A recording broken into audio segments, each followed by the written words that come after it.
avec vous. Lecture de l'Évangile de Jésus-Christ selon saint Jean. Gloire à toi, Seigneur.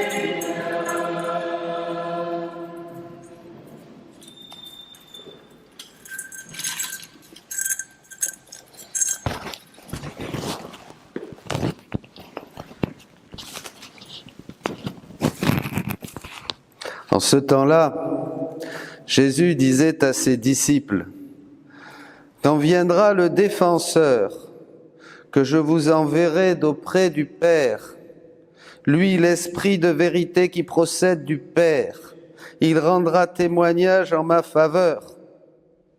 Et vous aussi, vous allez rendre témoignage, car vous êtes avec moi depuis le commencement.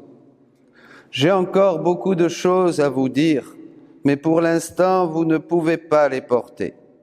Quand il viendra, lui, l'Esprit de vérité, il vous conduira dans la vérité tout entière.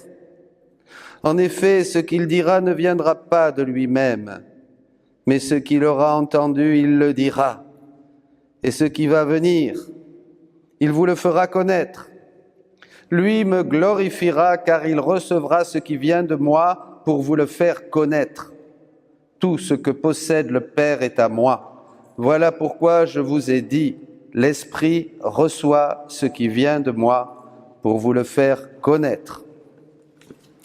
Acclamons la parole de Dieu. Louange à toi, Seigneur Jésus. Alléluia. Alléluia, Alléluia, Alléluia, Alléluia, Alléluia, Alléluia. Amen. Gloire à toi, Seigneur, pour ta parole. Elle est puissante, la parole de Dieu. Elle est pleine d'esprit. Quand Dieu parle, il touche les cœurs. Quand le Saint-Esprit est descendu sur les apôtres, eux qui étaient pleins de peur, je vous disais, ils sont devenus des hommes et des témoins du Christ par la puissance de l'Esprit Saint. Alors, est-ce que vous voulez voir ce que fait l'Esprit Saint ? Est-ce que c'est parce que ça paraît comme ça, hein, quelque chose de très abstrait? Eh bien, je vais vous inviter providentiellement à écouter notre ami Jean. Viens. J'ai connu Jean aujourd'hui. Il est venu à la messe la semaine dernière et on a échangé 2 mots. Et aujourd'hui, il est venu et j'étais très occupé. Et il insistait pour me voir et il m'a partagé son histoire avec Jésus. Voilà. Dis-leur à tes frères. Bonjour tout le monde. Donc voilà, je m'appelle Jean, je vais avoir 24 ans, tout jeune. Et... Plus fort. Plus fort. Voilà. Là. Ouais. Et voilà, donc je suis né dans une famille modeste, de classe moyenne. Mon histoire n'est pas compliquée à raconter. J'étais profondément anti-chrétien. Pour moi, il n'y avait aucune raison d'être dans la religion, c'était malsain, les guerres, le sang, plein de choses. J'ai beaucoup péché dans ma vie, beaucoup. Je suis tombé dans la drogue, le sexe, les diverses tentations, vraiment malsaines. Et un beau jour, lors malheureusement du décès de ma grand-mère, j'ai eu un traumatisme, un choc.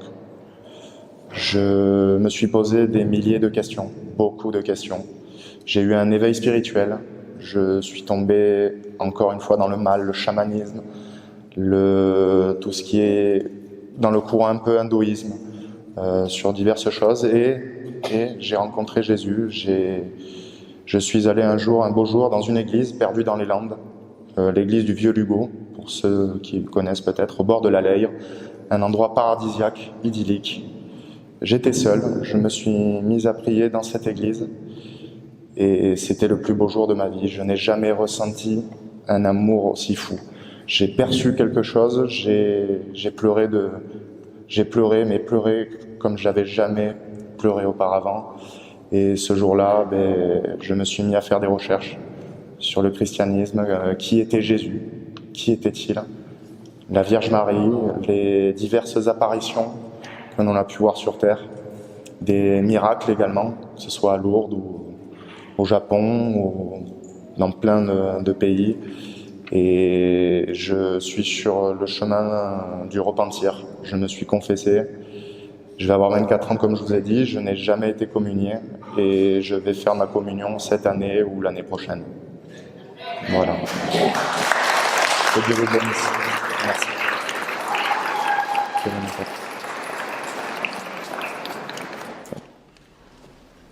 Et ça m'a rappelé la mienne, parce que moi aussi je suis rentré dans une église très loin de Dieu, vivant dans le péché, la drogue, tout ce que vous voulez aussi. C'était pas au bord de la Leyre, c'était au nord de l'Australie, dans le désert. Il n'y avait personne dans cette église et j'ai senti l'amour de Dieu. Et ma vie a changé. C'est ça que fait le Saint-Esprit. Pourtant, comme vous les enfants, j'avais été baptisé, j'avais fait ma première communion. Je vous ai dit, comme j'étais insupportable le jour même de ma première communion, se chamailler dans les rangs. J'ai fait ma confirmation même, mais tout a été oublié, tout a été congelé dans mon cœur. Après, j'ai suivi la voie du monde, la voie du diable, la vie, le plaisir, les abus, le chemin vraiment qui conduit l'homme en enfer. Eh oui, jusqu'à 24 ans, 23 ans, comme Jean, le Saint-Esprit m'est tombé dessus. Donc voyez, ce que vous recevez aujourd'hui, vous pouvez ou le garder ou l'oublier. Peut-être que ça reviendra. Il y a un saint qui dit, la grâce de Dieu, quand elle passe, il faut la saisir. Il ne faut pas la laisser passer. Moi, j'ai vu des conversions à tous les âges. Mon grand-père s'est converti à 75 ans.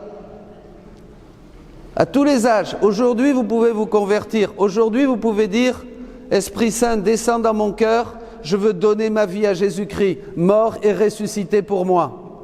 Il est le chemin, il est la vie, il est la vérité. Aujourd'hui, le monde dans lequel nous vivons a besoin d'entendre que Jésus-Christ est le seul sauveur. Il n'y a rien, il n'y a personne, il n'y a aucune idéologie sur terre qui peut rendre l'homme heureux, parce que l'homme est fait pour Dieu, et sans Dieu, il n'est rien. Sans Dieu, l'homme se détruit. Sans Dieu, l'homme se livre aux bêtes, à la vie, au monde, et il détruit son âme d'enfant de Dieu. Et cette âme d'enfant de Dieu, c'est la seule chose qu'il doit cultiver sur terre. Si vous faites votre première communion, les petits, si vous allez professer votre foi pour dire « nous sommes des adultes en Christ maintenant et nous donnons notre vie à Dieu et nous allons continuer », si après vous allez recevoir la confirmation, bien sûr, eh bien tout ça, ce sont des aides. Ce sont des aides qui font partie et qui sont à l'intérieur de notre mère l'Église pour nous conduire au ciel, parce que l'homme est fait pour le ciel. On nous a menti, à moi on m'a menti, comme à beaucoup d'entre vous aussi, qui, comme toute cette génération d'aujourd'hui, ce 3e millénaire, nous avons oublié Dieu, surtout en France, nous avons oublié la vérité, nous avons oublié que nous étions faits pour le ciel. On a tout oublié, on a tout foutu à la poubelle, on a même été agressifs, méchants contre la religion, comme moi, comme toi, Jean, et comme beaucoup d'autres, par ignorance. Par ignorance. Ils ont aussi crucifié Jésus, les Juifs, qui se disaient tellement pieux. Ou alors, comme dit le pape Benoît XVI, insensibles à Dieu et insensibles au mal. Parce que quand on n'est pas sensible à Dieu, quand on ne connaît pas Dieu, le mal, nous existe, tout est permis, L'important, c'est d'en profiter au maximum dans cette vie, le reste on s'en fout. Eh bien, insensible au mal, insensible à Dieu, nous nous sommes enfermés dans le chemin du confort. Et ça, c'est bon pour les catholiques pratiquants aussi. Faut pas croire. Tous ceux qui se sont habitués à aller à la messe, parce qu'il faut aller à la messe le dimanche, mais qui ne prient pas chez eux, qui n'ont pas une vraie liturgie dans leur cœur, qui ne s'enferment pas dans leur chambre, comme dit Jésus, pour prier le Père dans le secret et lui demander d'illuminer leur vie et leur chemin. Et puis tous les autres qui sont très loin de Dieu, comme nous l'étions nous, c'est-à-dire qui ont entendu un peu parler de Dieu, mais bof, le monde, les plaisirs du monde, la chair, la vie, l'amour de l'argent, l'amour des plaisirs, l'amour de toutes ces choses fait qu'on se moque bien de notre salut éternel.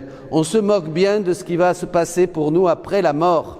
Et c'est le problème, mes amis, c'est qu'on pense que la vie ici, c'est éternel. On pense que la vie ici, c'est un Disneyland. Eh bien, pas du tout. La vie ici, elle s'arrête bientôt. Et on aura tous besoin de la grâce et de l'amour de Dieu pour rendre des comptes à Dieu. Parce que la première chose que Dieu va nous donner, c'est son amour. Il va nous dire, je t'aime, tu ne le savais pas, regarde ta vie. Voyez ? Et ça, c'est pour bientôt, parce que nous faisons tous partie de la même génération. La vie sur terre est une préparation à la vie éternelle. Pour nous aider, Dieu vous donne l'Eucharistie, le corps et le sang du Christ, que pour recevoir, il faut d'abord avoir fait sa première communion, il faut s'être confessé. C'est beau ce témoignage, tu vas aller te confesser, tu es avec ton curé et bientôt tu vas recevoir Jésus, recevoir le corps et le sang du Christ. Voyez, pour continuer. Et vous allez continuer vers la confirmation, parce que vous êtes maintenant jeune, mais on ne sait pas ce qui peut se passer dans votre vie. À n'importe quel moment, vous savez, on peut dévier du bon chemin. On peut être sur un chemin comme ça, par habitude, par tranquillité, sans être bien méchant, sans faire de vilaines choses, mais enfin médiocre et dans le confort. Voilà. Et tout d'un coup, paf, quelque chose se passe. Une maladie, la dépression, un couple qui se déchire, des tentations, et on va vers le bas, vers le bas, vers le bas, vers le bas. Si l'homme n'a pas Jésus-Christ, il ne peut pas aller vers le haut, il ne peut pas s'élever. Et on n'est pas heureux, on n'est pas heureux. Regardez les saints dont vous connaissez les noms, Saint François, Saint Ignace, Sainte Marie-Madeleine et tant d'autres, ils n'étaient pas heureux. Tant qu'on n'a pas Dieu, tant qu'on n'a pas ce Dieu vivant, Jésus-Christ dans notre cœur, il n'y a pas de bonheur pour l'homme. Parce que l'homme est fait pour Dieu. L'homme est fait pour vivre en amitié avec Dieu. Nous étions dans l'amitié de Dieu. Et nous avons abandonné Dieu, comme le raconte la parabole de l'enfant prodigue. Eh bien, nous sommes restés sans Dieu, c'est-à-dire sans rien, dans la misère, dans la peur, dans l'angoisse. Regardez les têtes qu'on a avec nos masques. Et tout ça, on est là, on ne sait pas de quoi demain sera fait, on ne sait pas où on va, on ne sait pas si on va être bien portant ou si la maladie va nous gagner, on a peur. Dieu est là. Aujourd'hui, vous savez, il suffit de dire au Seigneur une petite prière, et on va la faire tous ensemble, je vais prier pour vous, de dire Seigneur Jésus, jusqu'à aujourd'hui, je n'ai pas cru. Jusqu'à aujourd'hui, j'ai ignoré la foi. Jusqu'à aujourd'hui, eh bien, je ne savais pas pourquoi je vivais. Ma vie n'avait pas de vrai sens existentiel. Sans Dieu, la vie n'a pas de sens. La seule chose qui donne sens à la vie, quand on n'a pas Dieu, c'est l'argent, le plaisir, être heureux en amour, et puis voilà, c'est tout. Et la santé, c'est la seule chose. Mais tout ça, ça passe. Tout ça, ça passe.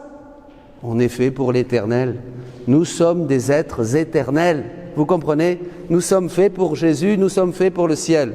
Alors Dieu, en voyant notre misère et qu'on était incapable d'aller sur le bon chemin, mais qu'est-ce qu'il a fait ? Il est descendu du ciel. Il est mort sur la croix. Il nous a dit « Je vous aime et je donne ma vie pour vous. Regardez mon sang, regardez mes clous, regardez mes pieds. Je meurs pour vous, je refais toutes vos vies, je vous sauve tous, je vous lave. La seule chose que je vous demande, c'est de demander pardon. C'est de demander pardon, comme l'a fait notre frère, comme je l'ai fait, comme l'ont fait des milliers et des milliers d'hommes et de femmes durant leur vie. Je te demande pardon, Seigneur, parce que je suis un pécheur. Je ne prie pas, je ne t'aime pas, et j'ai fait le mal, j'ai commis le mal, j'ai fait du mal à mon prochain, j'ai fait beaucoup de choses qui t'ont offensé. Le pardon, c'est ce qu'on appelle la conversion.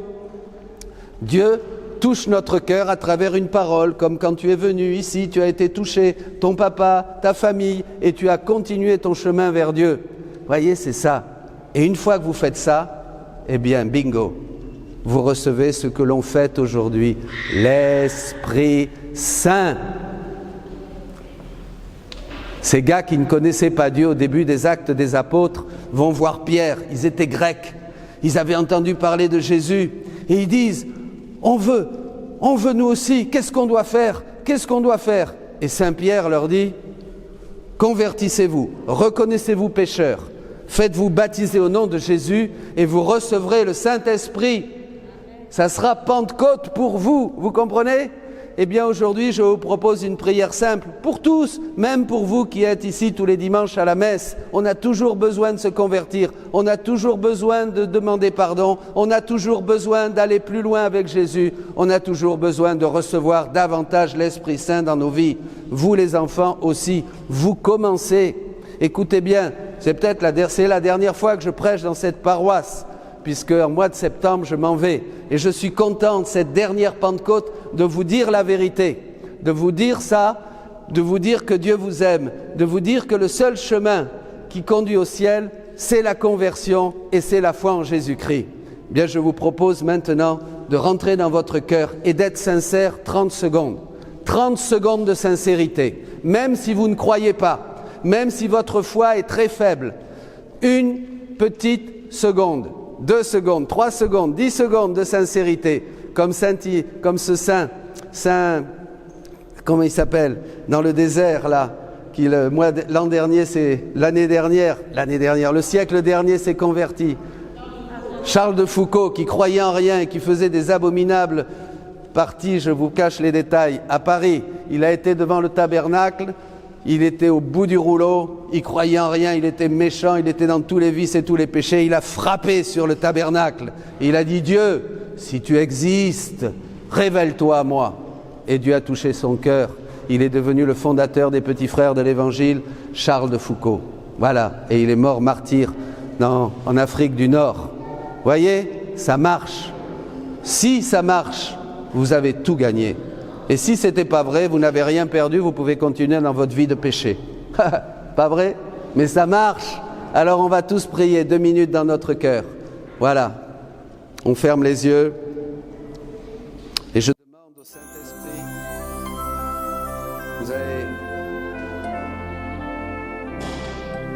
je demande au Saint-Esprit de venir toucher votre cœur, ton cœur.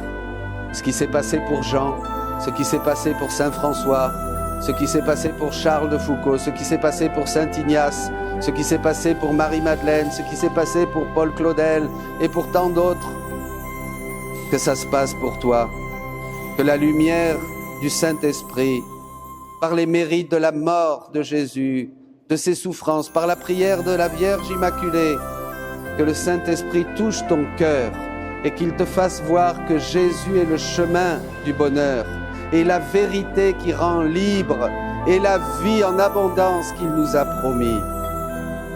Qu'au nom de Jésus maintenant, par la puissance de son sang, de sa mort sur la croix, je demande que le Seigneur vous libère de toutes vos attaches, de tous les liens mauvais, de tous les liens qui nous détruisent dans notre âme et dans notre corps, les liens avec le sexe, avec l'alcool, avec la drogue, avec le mensonge, les liens de violence, la haine, la méchanceté, la vengeance, la fraude, la malhonnêteté, toutes ces choses qui contaminent nos cœurs et nos vies et nous rendent pécheurs et mauvais. Nous ne sommes pas faits pour ça. Eh bien, je demande maintenant, si vous avez ces choses-là, vous pourrez aller les confesser, vous pourrez aller voir un prêtre, pour lui dire « Je veux confesser toute ma vie de péché ». C'est la première chose qui se passe quand on se convertit. C'est ce qui s'est passé pour Jean, c'est ce qui s'est passé pour moi. En sortant de l'église, j'ai couru vers le presbytère et j'ai été voir le curé et je lui ai dit « Ma vie n'est qu'une poubelle. Je suis une poubelle de péché, de violence, de mensonges et de tout. J'en ai marre. » Il m'a dit « C'est le moment de te confesser ». Il m'a confessé, il m'a donné un chapelet. J'ai pris une Bible et ma vie a changé. J'ai pris l'avion et je suis revenu en France. Aujourd'hui, vous savez que Dieu veut vous laver de vos péchés, vous demander, vous aimer, déverser en vous votre amour à travers ce sacrement si beau de la confession, de la réconciliation. Et après, troisième point, comme dit Saint Pierre, vous recevez l'Esprit Saint. Que l'Esprit Saint maintenant vous touche, qu'il vous remplisse de bonheur et d'amour, qu'il vous remplisse de joie, qu'il vous remplisse de toutes ces belles choses que seul Dieu peut faire dans un cœur. La paix, l'amour, la joie, la foi, l'humilité, la douceur, la maîtrise de soi. Nous l'avons écouté dans cette première lecture, dans cette deuxième lecture. Que les choses de la chair ne vous intéressent plus, seulement Dieu. Dieu est votre tout, Dieu est votre bonheur. Qu'au nom de Jésus, le Saint-Esprit descende sur vous et vous remplisse de sa vie, de son amour et de sa paix.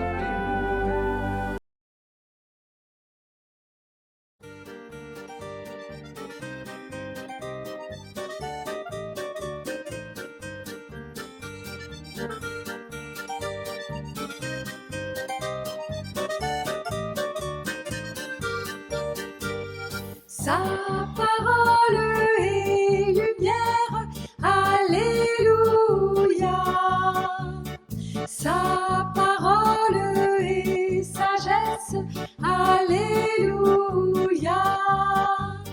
Sa parole est tendresse, alléluia. Sa parole est vivante, alléluia. Chantez au Seigneur un chant nouveau, bénissez son nom et rendez grâce au son de la trompette et du cor, éclatez en cris de joie. Sa parole est lumière, alléluia. Sa parole est sagesse, alléluia. Sa parole est tendresse, alléluia. Sa parole est vivante, alléluia. Tu étends la main et tu me sauves, Seigneur éternel, et ton amour ne cesse pas l'œuvre de tes mains. Ta parole est vérité, sa parole est lumière, alléluia. Sa parole est tendresse, alléluia. Sa parole est tendresse, alléluia. Sa parole est vivante, alléluia. Il a fait connaître son salut, il a fait